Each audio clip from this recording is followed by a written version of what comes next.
Hello, everyone, and welcome to the Triangles Meditation Group. Today is February 22nd, 2021. We come together each Monday at this time to work together with a meditative visualization to support and strengthen the planetary network of triangles.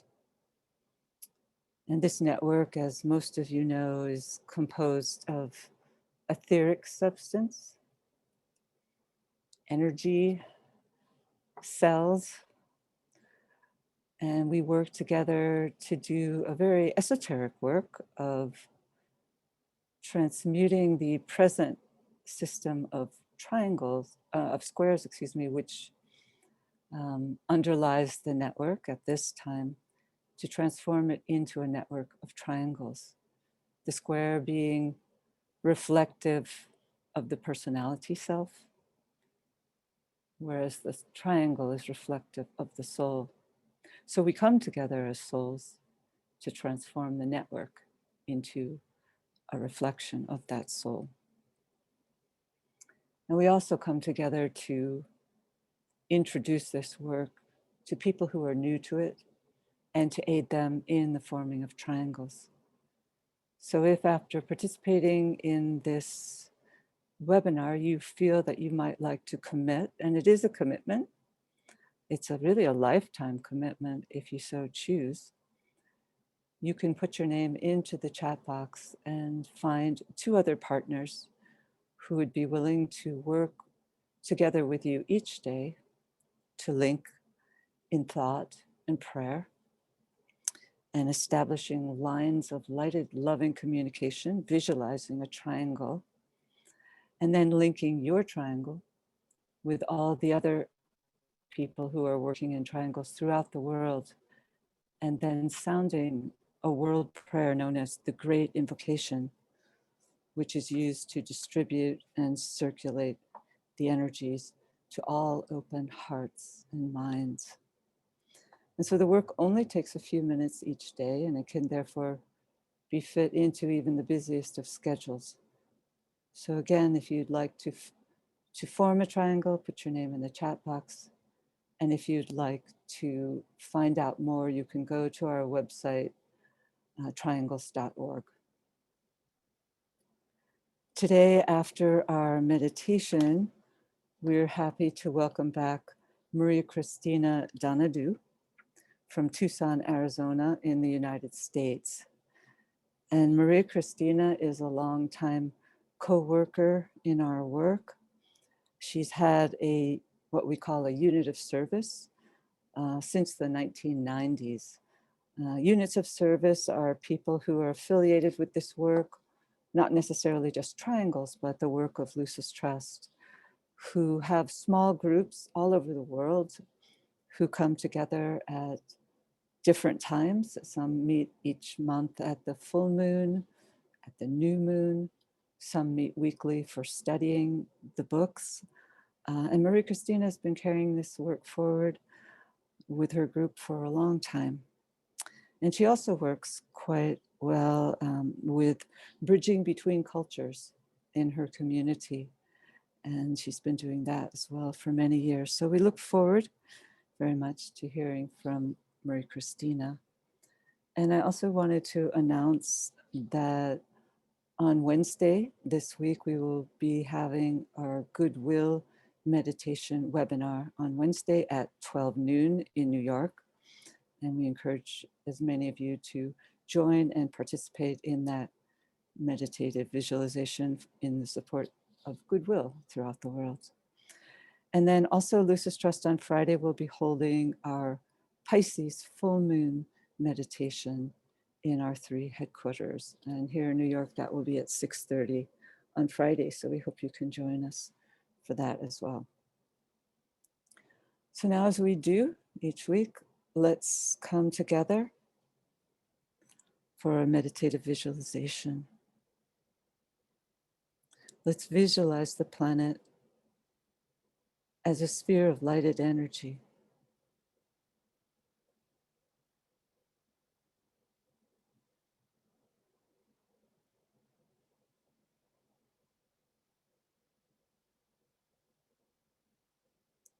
And visualize within that sphere a triangle composed of the three primary planetary centers. Shambhala, the planetary head center. The hierarchy, the planetary heart. And humanity, the planetary throat center. Visualize the energies circulating in all directions around this triangle, merging and blending the 3 points, filling the triangle with light.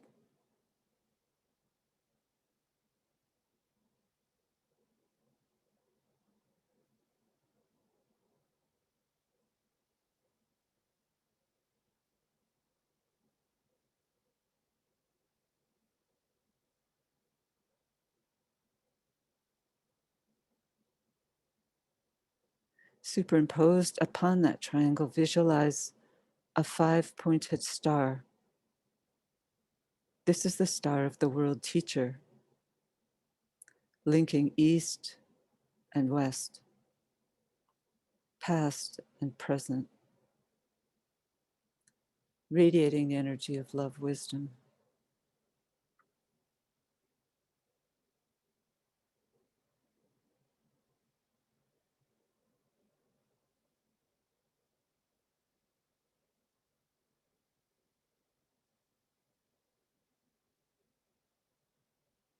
At each point of the star, the sphere of his activity, stands an outpost of his consciousness, the 5 planetary centers.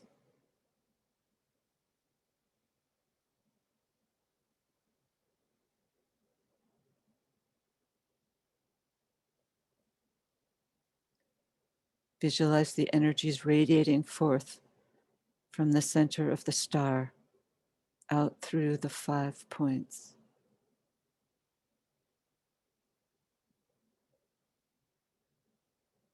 London,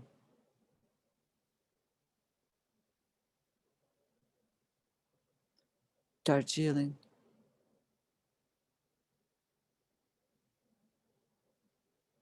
New York,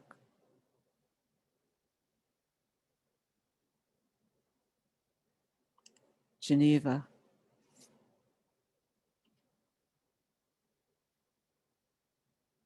Tokyo.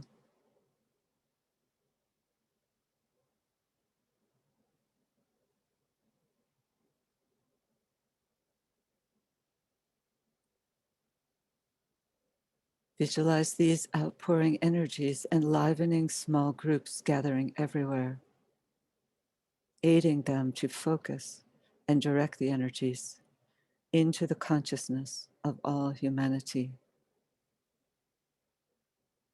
solving its problems, creating right human relations, restoring peace on earth.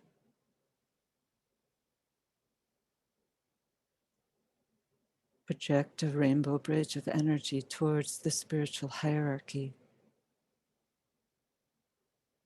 and sound the mantra.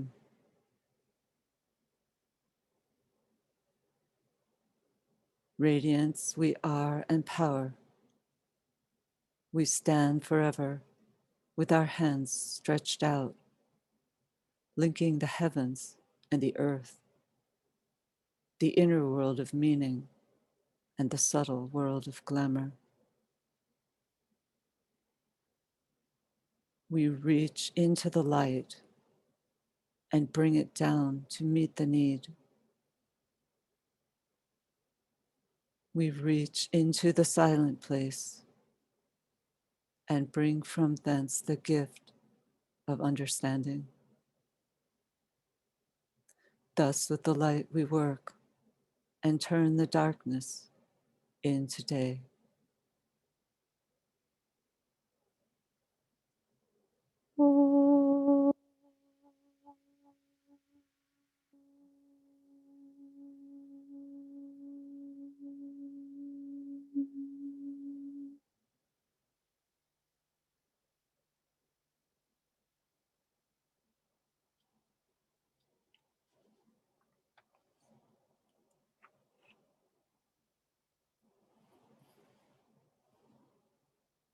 So as we enter into the final phase of our annual zodiacal cycle with our entry into the sign of Pisces,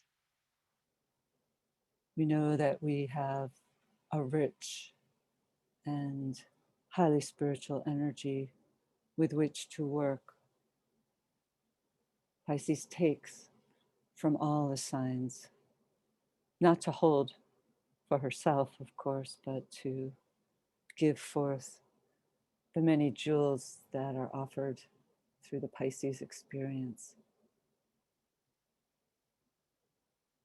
It was only understood in the last century, intuited by the British astrologer Alan Leo, that Neptune was actually the ruler, the primary ruler of this sign, of the world savior. So Neptune, now passing through this energy field since 2010, and will continue and remain in this sign until 2025, it seems a clear indication that this final phase of the stage of the Forerunner, a 65-year period, which began in 1965 and continues on until 2025, this final phase has been really blessed by this energy of Neptune in its home sign.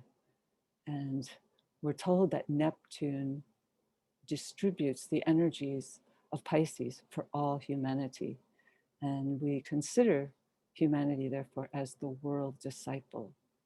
So it's really up to the new group of world servers who are the ones best suited to tune into this Neptunian energy of the Christ, because really that is the planet most closely associated with the world teacher, called by many names in different world traditions.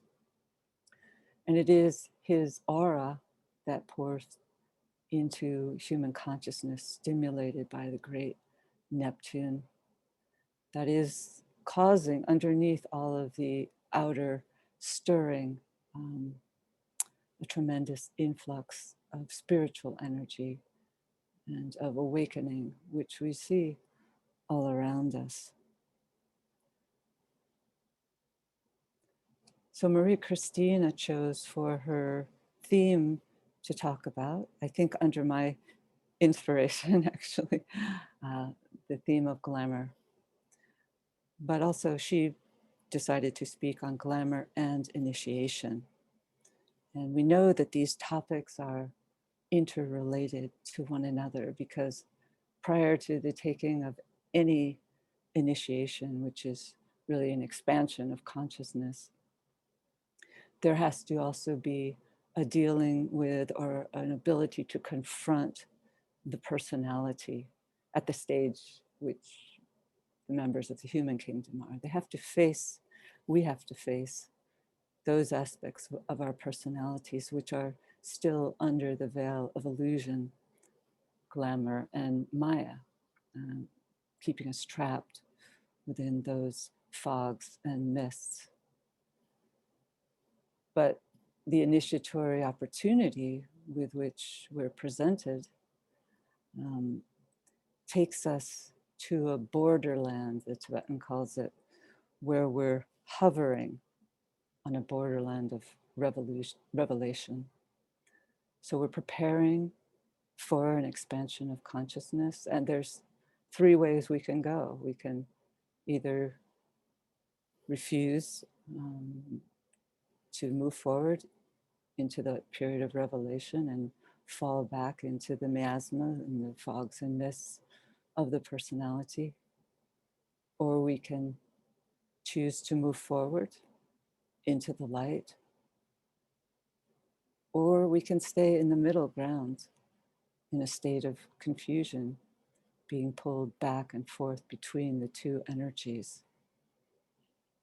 And so during this period in planetary history, it behooves all of us to deal with our glamours, because that's what's holding us back.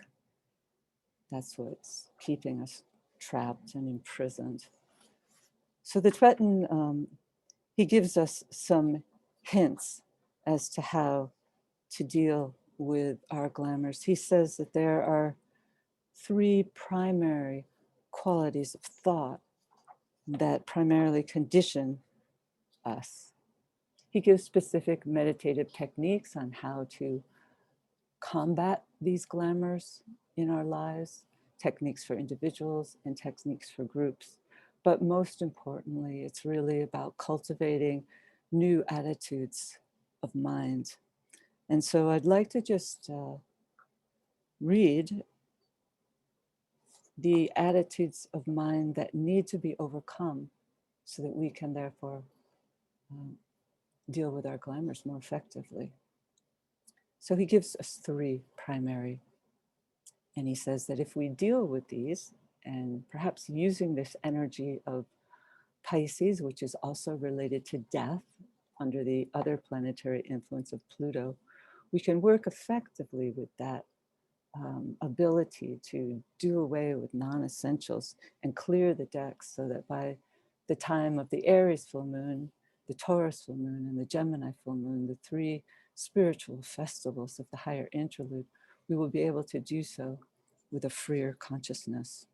So the three steps, attitudes that need to be overcome are: number one, self-pity. And he says that disciples, being super sensitive people, are naturally prone to having difficult lives, which can then lead them into thinking that they need a lot of pity for their. But the Tibetan says that this only leads to isolation, for undue self-interest.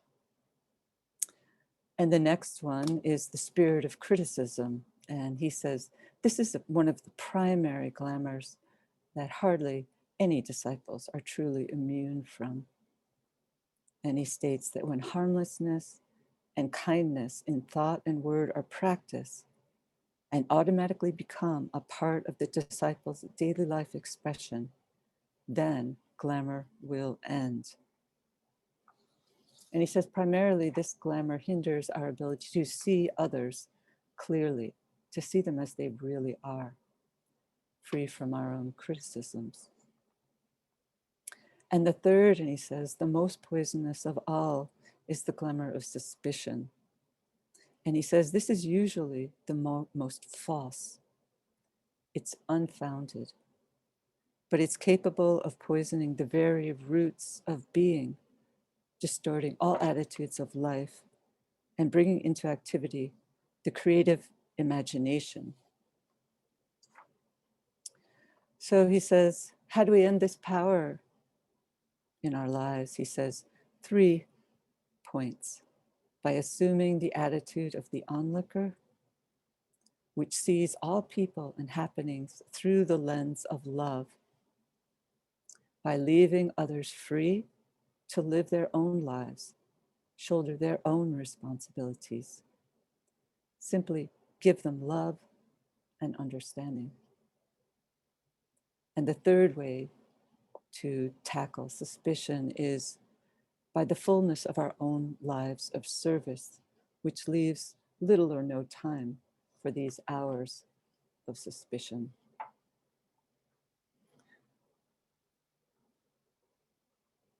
So with those thoughts in mind, let's work together in our meditation work. Group fusion, link in thought as a soul, as a point of love and light with all those people throughout the world who are working with this Triangles meditation group.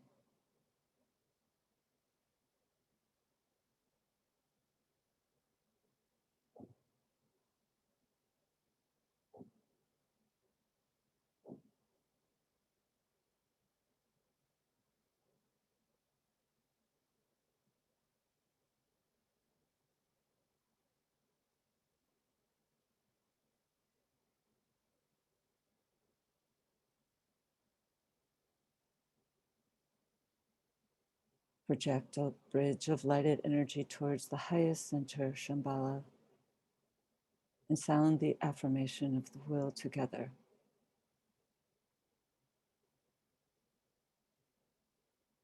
In the center of the will of God, I stand. Naught shall deflect my will from His. I implement that will by love. I turn towards the field of service. I, the triangle divine, work out that will within the square and serve my fellow men.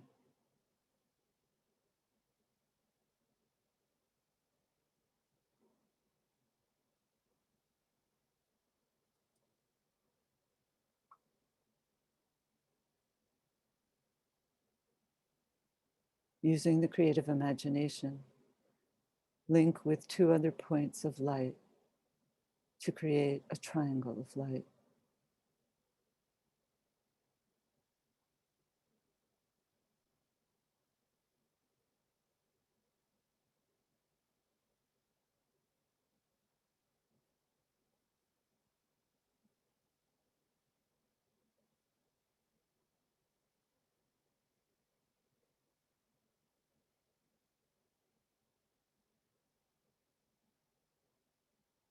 Visualize the triangle in which you are working as an essential part of the Radiant Worldwide Triangles Network.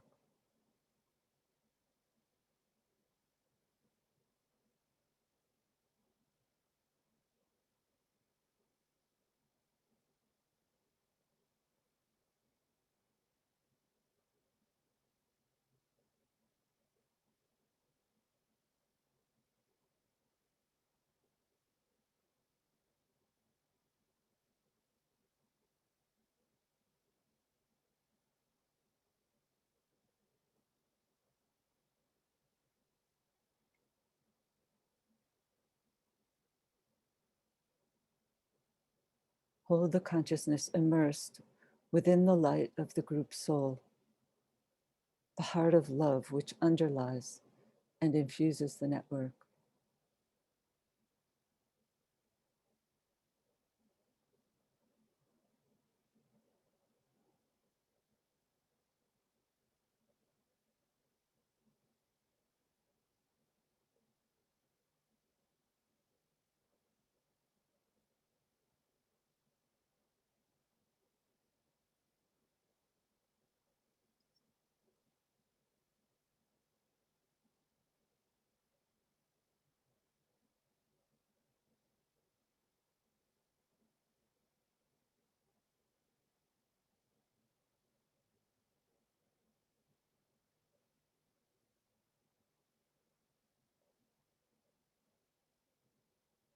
Now lift your consciousness to the world teacher who stands as the heart of love at the center of the spiritual hierarchy and also at the heart of each triangle.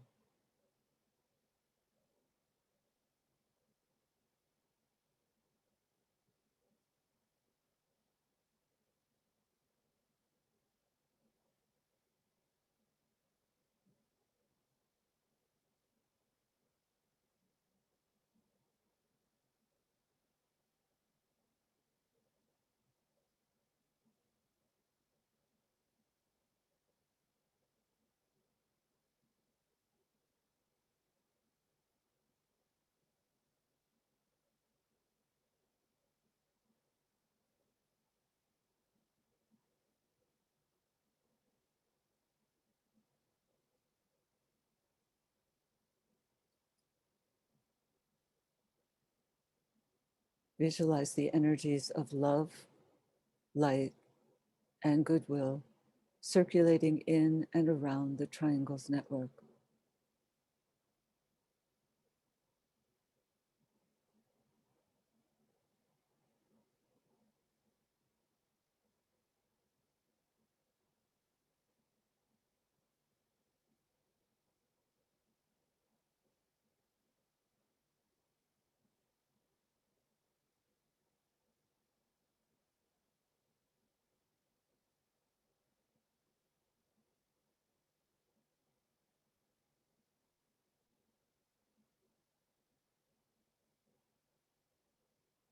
Visualize these energies unifying and eliminating all divisions within humanity, healing and transforming human consciousness, establishing right human relationships.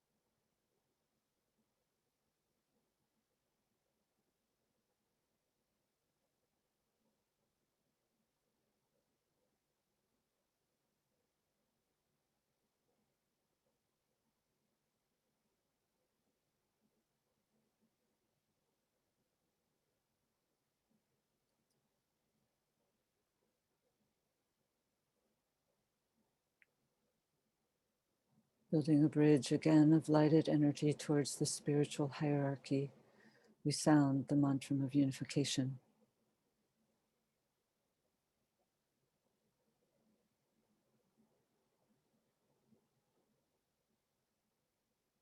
The souls of all are one, and I am one with them.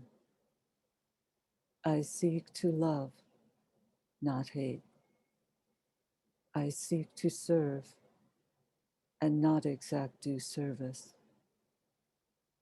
I seek to heal, not hurt.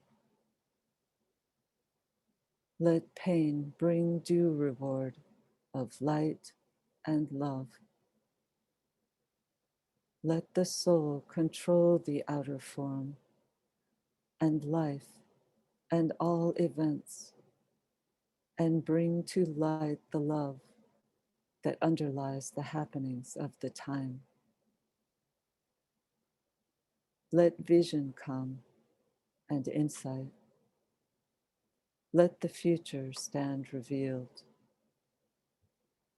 Let inner union demonstrate and outer cleavages be gone.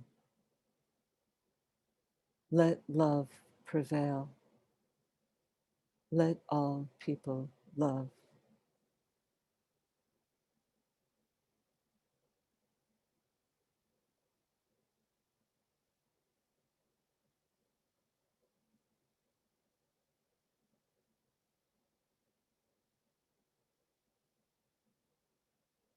Visualize the whole planet, a light with triangles. See new triangles being formed everywhere.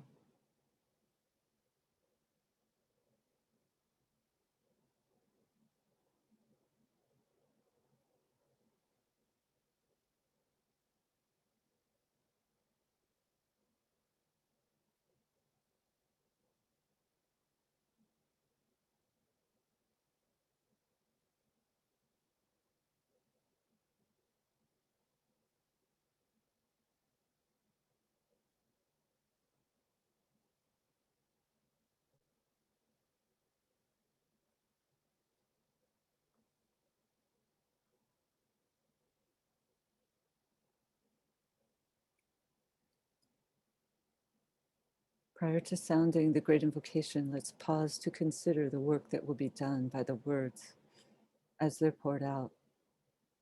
And as we repeat each stanza, let's visualize the network acting as a link between the world of spiritual realities and humanity, as a channel through which light and love and divine purpose may flow into human consciousness.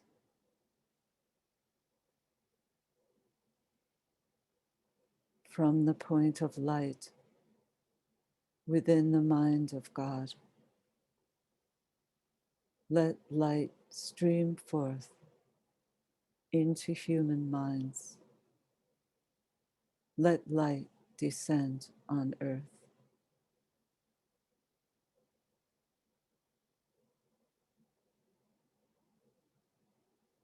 From the point of love within the heart of God,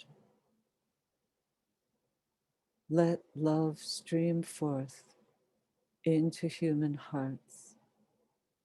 May the coming one return to earth.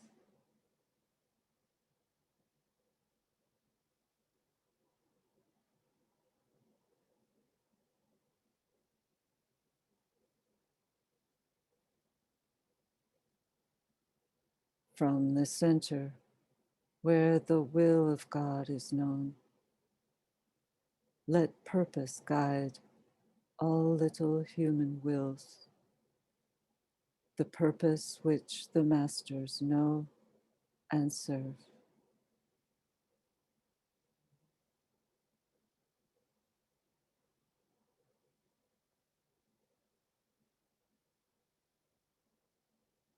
From the center, which we call the human race, let the plan of love and light work out, and may it seal the door where evil dwells.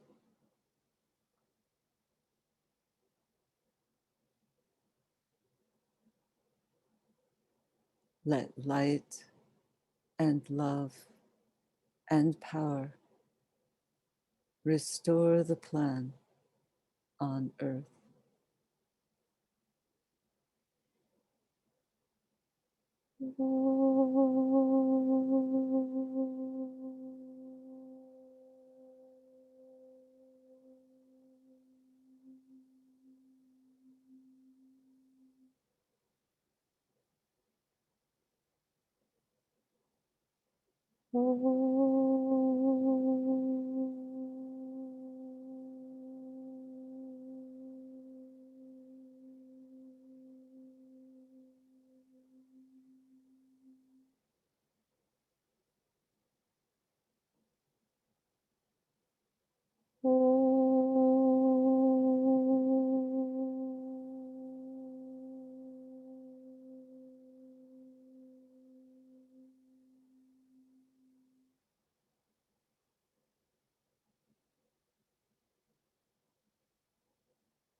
Thank you, everyone. Now I'd like to welcome Maria Christina. Hello, Maria Christina. Hello. Thank you, Kathy. Thank you for being with us. We look forward to hearing your presentation. Oh, it's wonderful that so many of us gather so faithfully. Yeah. The simple work of triangles, initiated by the Tibetan, has an exceedingly deep purpose.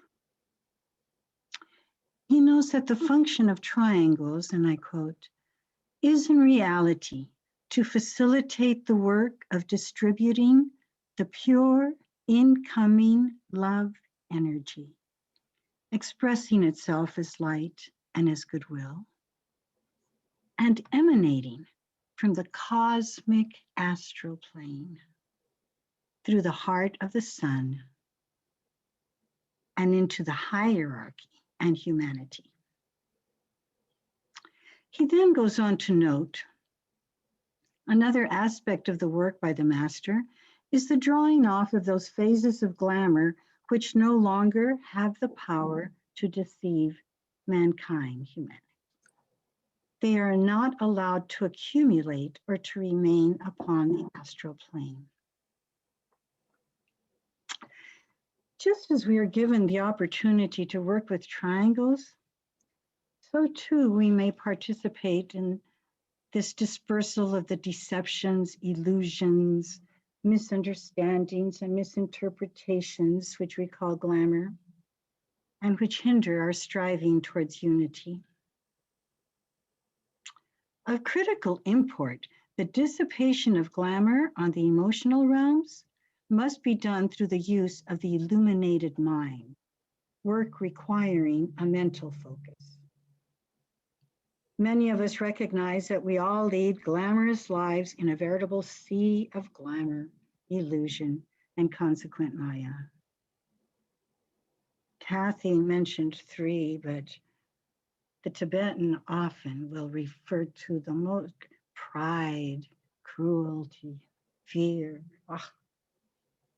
But although not are called to work in this way with the dispersal of planetary glamour, yet we are each called to dissipate our personal glamours. And in doing so, we contribute to the emotional ambience of humanity, to the purification of the astral realms in which we participate, and contribute to the mere reflection. It becomes a mere reflection of the underlying presence of love. The Tibetan has given us an entire book on the techniques we may employ in the dissipation of glamour. First and foremost, the use of our discriminative powers of observation, taking the stance of observer on the mental planes. Observer before serving. This impersonal stance is required in order to simply recognize and define glamour or illusion or Maya. Some pervasive rampant glamours are today being widely recognized and identified by a groundswell of humanity, even if as yet remaining terribly susceptible to them.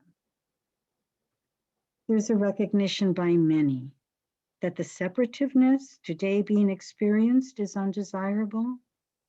This divisiveness is evoking a cry for unity in diversity, from within local communities on through to the international community. Criticism, another widespread glamour, known in today's parlance as the blame game, identified. And it's recognized as leading into unproductive bypaths. Criticism must give way to impartial analysis, with inclusive understanding then becoming possible. And today, our rampant acquisitiveness is popularly challenged with the familiar words calling us to live simply that others may simply live, indicating a shift away from the thraldom of materialism. There's many more subtle glamours which could easily be considered virtues. Devotion, when misplaced, leads to an undue stimulation of the astral body. You just see one idea, one person, one authority, and one aspect of truth, leading fanaticism and spiritual pride. Rather, we are to dedicate ourselves to the love of Ishvara, the cosmic Christ resplendent in the heart of each of us. The little treatise, The Light of the Soul, gives insight into another common glamour, the glamour of spiritual ambition or personal ambition, enjoining us to grow as the flower grows, unconsciously, but eagerly anxious to open your soul to the eternal. But it must be the eternal that draws forth your strength and beauty, not desire of growth. For in the one case, you develop in the luxuriance of purity. In the other, you harden by the forcible passion for personal stature. And lastly, I would mention the glamour of duty, which can lead to an overemphasis of responsibility. Words from the book, A Treatise on White Magic, come to mind. There we are encouraged to ride lightly in the saddle, to take the plan seriously, to take the work seriously, but not to take our little earnest self so terribly seriously, and develop a sense of humor, able to laugh at ourselves and with others. Others' glamours galore, individual, national, global, pervade our world. And it's heartening that there's many who today are endeavoring to master the emotional body through analytical thought, endeavoring to bring the light of mind to bear on the waves of emotional reactions that are so prevalent. And for some, there's not only the discipline of the widespread physical disciplines needed today, there's not only the felt need for mental clarification of the miasmas of the emotional realm, but also a felt necessity to develop the meditative mind. With a foundation of heart, the meditative mind rises into the illuminating light of the soul. In the words of the Tibetan master, only mental control plus true spiritual perception will suffice to pierce these illusory astral miasmas. We live in epic times, times of planetary initiation, including not only the human kingdom, but the realm of hierarchy and the lower kingdoms of nature as well. Humanity as a whole is said to be taking the first initiation, working to overcome the thraldom of the physical plane, the pandemic, the economic crisis, and ecological concerns are issues recognized encompassing the entirety of the human family, requiring global solutions and instilling global disciplines. We are all in it together, and there is cause to celebrate as so many respond with an opening of heart. The heart of humanity awakens. Thank you. Thank you so much, Maria Christina. Very thought-provoking comments. And before we open it up to the wider group, I just wanted to ask you a couple of questions. I know that, I guess we can start our videos here. Start video. Yeah. Oops. If you want to turn on your video. I have, let's see. Okay. There you go. Yeah. I know that you've worked a lot in your own life with the techniques offered by the Tibetan to combat glamour. And I wondered if you can share from your own personal experience any of the benefits or the achievements or the failures that you've had in working with glamour in your own life. Well, failure for starters is a glamour. But it certainly experienced glamour and leading to humility, really. I would have to say, I was thinking about this, and, you know, the need for humility and not to take yourself too seriously, to take the work seriously. Yeah. Because when we're working personally, you can dedicate that work itself to humanity. I mean, none of our glamours are personal. And we take them really personally, but they're recognized in others.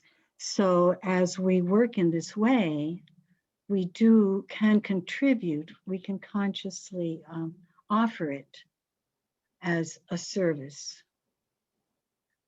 And conversely, really, if you think you're going to deal with the dissipation of world glamour, the only thing that enables you to work with world glamour is that you recognize it, you resonate with it, and that gives you the ability to work. You know, that's why we are valuable in this work.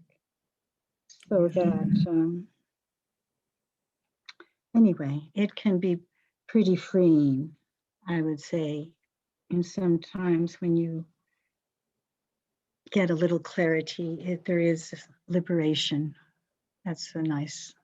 Oh, I guess I'll go there. I also know that you're in your work as part of a unit of service in Tucson, that you've been dedicated for many years to distributing the Great Invocation. Yes. Uh, and you also have worked with a full moon group. And I wondered, and you've promoted World Invocation Day. And I wonder if you could share any of that work with you. And could you move your camera a little bit? Yeah, there you go. There you go. Oh, there we go. Okay. Well, I'll just focus. We've been working since the 90s, and I'll focus on the distribution of the Great Invocation because it's something so familiar that I recall a companion saying, "Oh yeah, I used to do that." And it is so, so critical because it really, the Tibetan says it's aligning humanity with the work of hierarchy.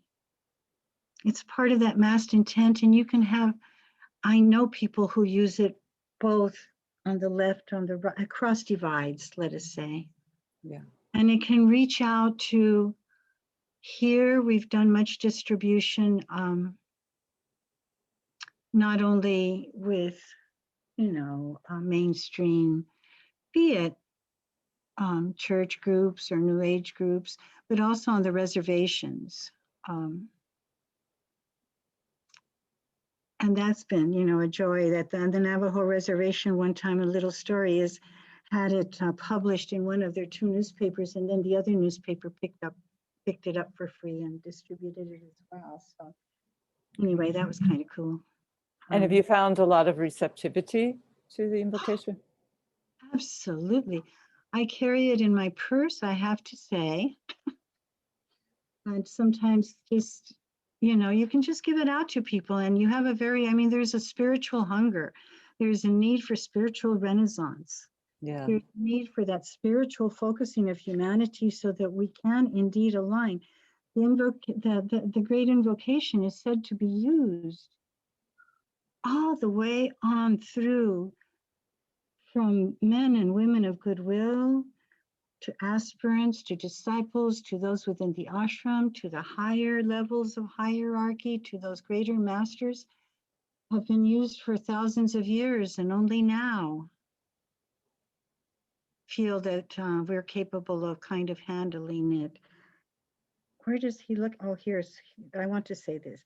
He says, look for the underlying abstract idea in this invocation as stepping stones for abstract thought. Yeah. So anyway, that was my rant. Well, thank you so much for sharing that. And now, with the little bit of time we have left, because we want to save a few minutes at the end, I asked Maria Christina if she would guide us in a brief visualization, an alignment. Minutes is brief. Okay. Yes. Can you read the chat box, or do you want me to look at that? Can you? Let's see.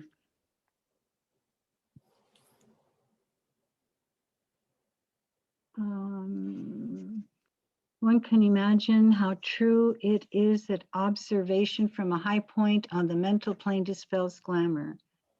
We are so unaccustomed to seeing things just as they are, seeing the world as coded is, simply seeing what is, and our past thoughts. Yes, we look through our illusory construction of what we call the self, always interfering and preventing us from having a true and fresh look at the world. Thank you.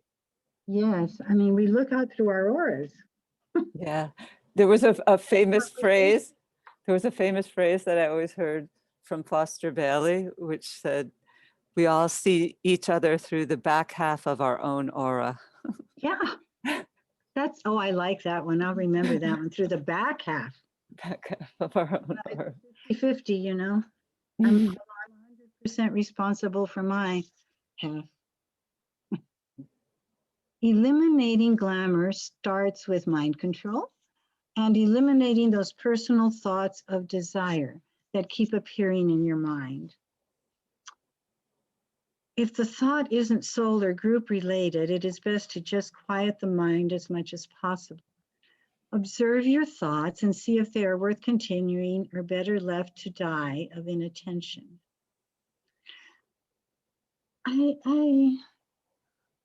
You know, it's also helpful when you reach that point of ability to observe and let them die of inattention.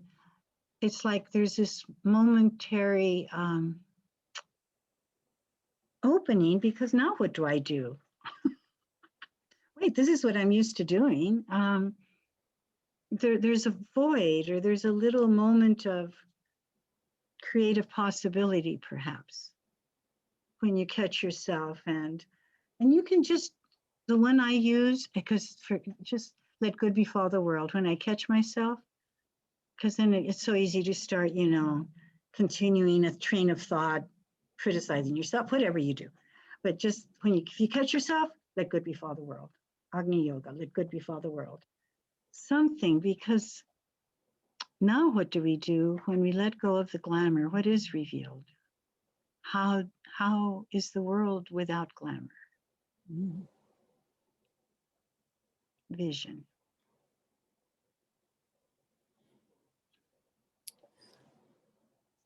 If we are consciously, I haven't been saying who sends these, Patty Bradley. If we are consciously and with a will choosing to impact or influence human will, how is it that humanity has free will? I'm not, this could go in several directions. Okay, starting with just the free will, I'll just quickly answer, is in terms of time. I do believe, I do think our ultimate ending over cycles of grand time is assured. Whether there's a failure of something like the moon chain, we continue to work. You know, I do ultimately, free will is within time. But a separate kind of question is, are we choosing to impact or influence human will?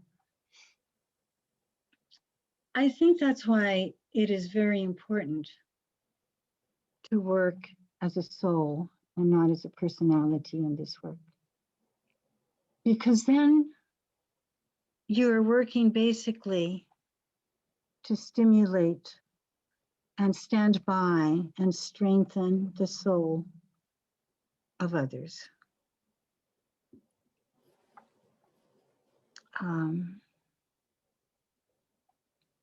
Does that work? You're kind of working from a field of unity. And that's the difference between the black magician, I guess, and the white magician. Well, why don't we just take the little time we have left now, Maria Christina, to participate in an alignment with you. I think that would be a good way to end. And then just lead us into a moment of silence. Oh, I have more than 2 minutes. Okay. Okay, good. Yeah. Oh boy.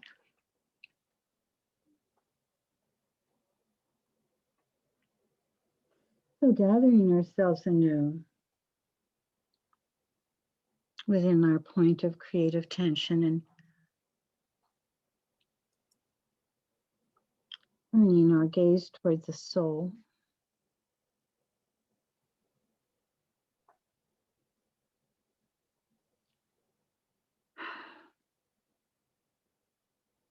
Identifying with the soul as much as possible, imaginatively, fully.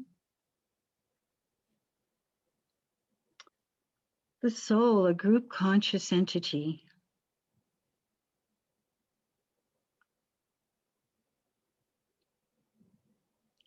And so we deepen into the group field.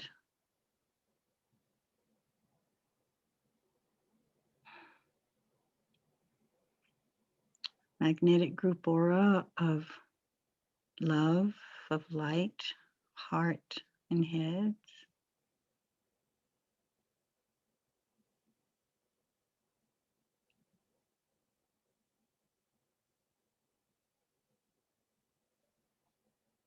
And centering upon the work of dissipation of glamour. We name the glamour of materiality.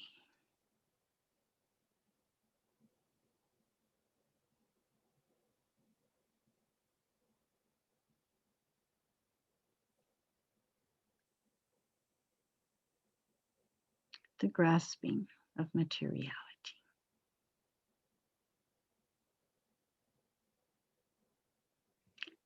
And sound the mantra of protection. As souls, we work in light. We take our stand within the light.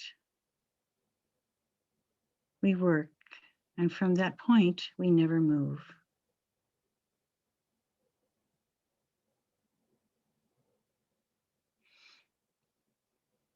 And so we focus the dual light of matter and of mind,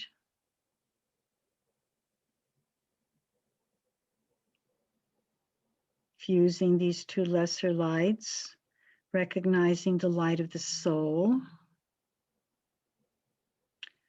blending and fusing the low light of matter, the light of mind, the light of the soul with the soul light.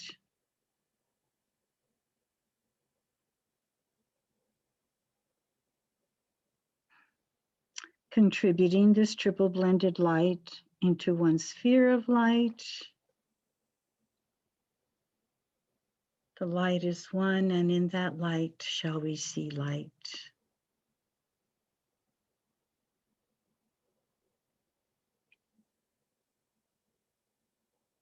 Momentarily turning, focusing the searchlight on the light of materialism. We pause, dedicating ourselves to the will of God.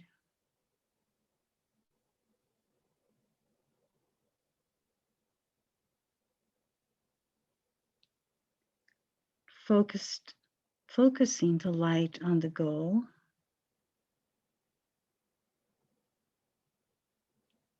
Will we enable, we channel the light.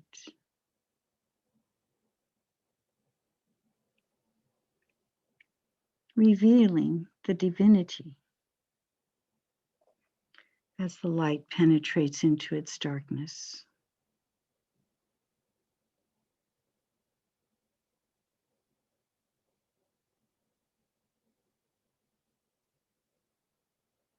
The glamour is dispersed, disintegrates, and the underlying, permeating love underneath all emerges, reflecting. A mirror cleansed.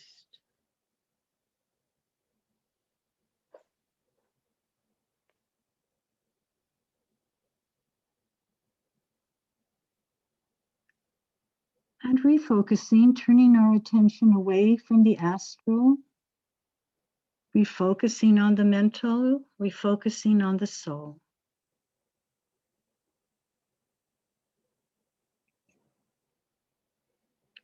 Releasing all thought of the glamour. The searchlight of the soul is shut off.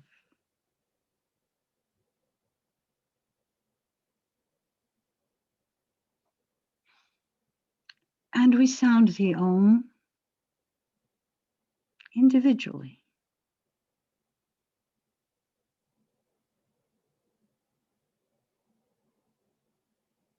Om.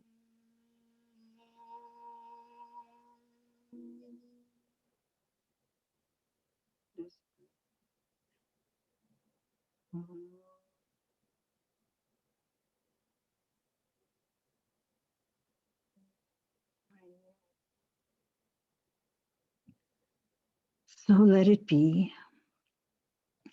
and help me in my own life to end all glamour and untruth.